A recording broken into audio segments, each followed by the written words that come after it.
Hello everyone, I will be talking about spices today, and as you know that the spices have been used since long times to enhance flavor, taste, and they have digestive properties also, and they have many medicinal values also.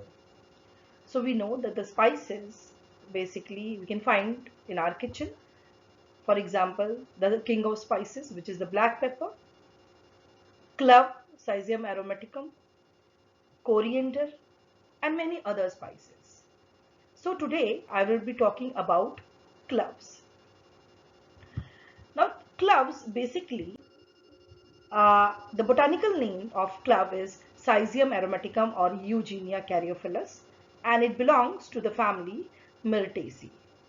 So it has been an indigenous to Moluccan Island or Spice Islands in eastern Indonesia, and large production has been done in Zanzibar, Pemba Island, which is now part of Tanzania. Clove is basically grown in Sri Lanka, India, Malaysia, and basically in India it has been found in Nilgiri, Tenbasi Hills, and Kanyakumari district in Tamil Nadu and some parts of Kerala. You can see here, this is a clove tree. You can see how green it is, and basically the clove are basically obtained from unopened flower buds of this plant.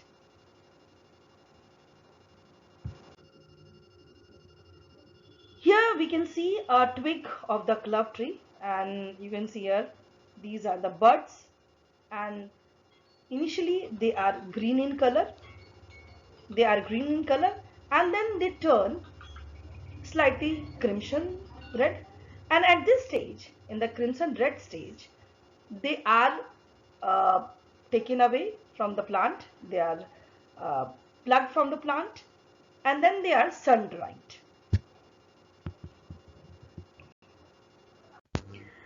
Now the crimson red flowers which are produced on the clove plant, basically they are in clusters of 3, and under cultivation they are not allowed to bloom.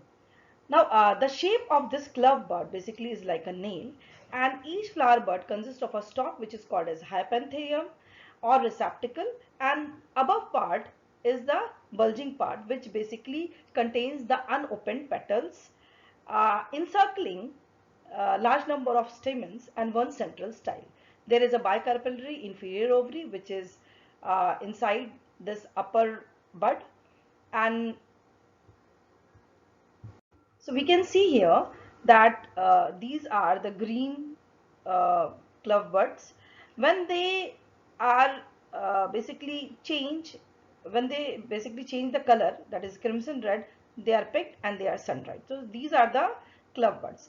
Now the open flower buds, they are of no use. They are called as a mother of cloves, but they are also substituted to make the quantity of the cloves in higher amount to increase their weight, but they are of no use because it is said that the oil content and as well as the eugenol content in the mother of clove is very less.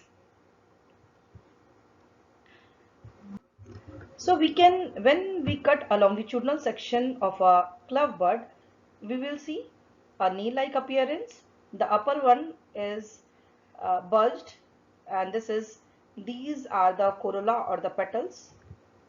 Inside are the stamens and the filaments. This one is the columnar style. This one is the bicarpellary ovary, and the lower portion, which is pin-like in shape, these are this is the hypantheum. Basically, there are outer fibrovascular bundles, there are inner fibrovascular bundles.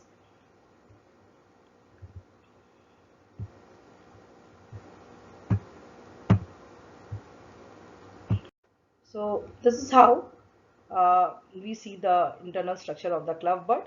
Here I have written something that the good cloves are bold, plump, rough, 16 to 20 millimeter in length. They are reddish brown in color, and The hypanthium is subcylindrical, slightly flattened and tapering below.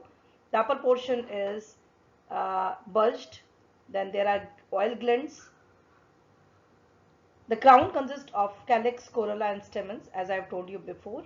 There is the calyx part, which is four thick-walled spreading sepals which are teeth-like in appearance, and there is a style which is centrally located on the upper crown part. So this is again Alice of the clove bud. This is again the Alice of the clove bud. We'll be going to the another slides. The clove bud basically has outer epidermis part, which is cuticle. Then there is a coloncomatous parenchyma, which is containing numerous oil glands. There is a zone of slightly thick-walled cells embedding in a ring. About 15 bilateral vascular bundles are found there. Then there is a central columnar part, which is made up of thick-walled parenchyma cells containing 20 to 25 approximately vascular bundles. If we cut the TS of the clove from the hypanthium part, lower hypanthium part, we can see the upper diagram here, upper diagram part. This is the vascular bundles, this is the columella, then there are oil glands, which is basically eugenol, which is present on the outer area. And if we cut a TS of the clove through hypanthium on the above portion, that is showing the bicarpellary ovary, bicarpellary inferior ovary, we can see here the ovary is in between, the vascular bundles are there, fibrovascular bundles are there, and the oil glands again we can see on the outer part. Now the chemical constituent which is primarily found in clove is eugenol, that is 76.8%, which is followed by beta caryophyllene 17.4%, alpha humulene 2.1%, and eugenyl acetate, which is 1.2%, as the main components. Then we all know the economic importance of cloves. Basically, it is used as a whole, or it can be powdered in powder form. It is very important culinary spice. It is used for flavoring a number of vegetarian preparations. They are used extensively for flavoring pickles, curries, sauces and ketchups.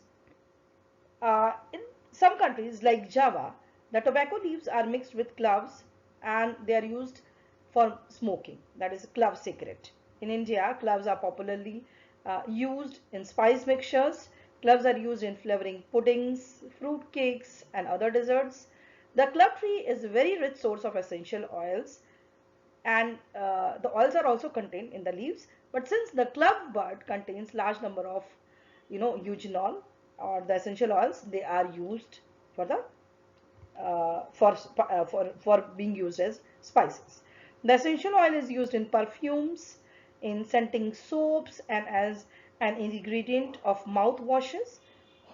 Clove oil is used in biology as a histological clearing agent.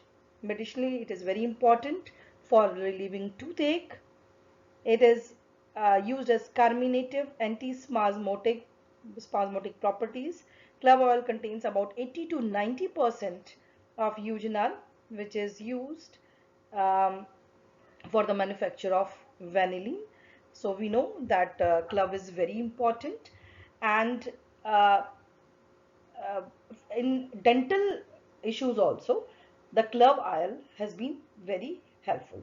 So we should use clove in our day-to-day life because of its importance as medicinal value also, and uh, and the other spices like black pepper, which is basically called as Piper nigrum and belongs to the family Piperaceae, is also important. So there are many spices. What we can do, we can collect a large number of spices from our marketplace. We can do a small activity. We can write the economically important part used from those spices and the family of the spices, and we can uh, tabulate it. So this is a small activity which you can do uh, in this session, and thank you so much. I hope this study material was helpful for you. Thank you.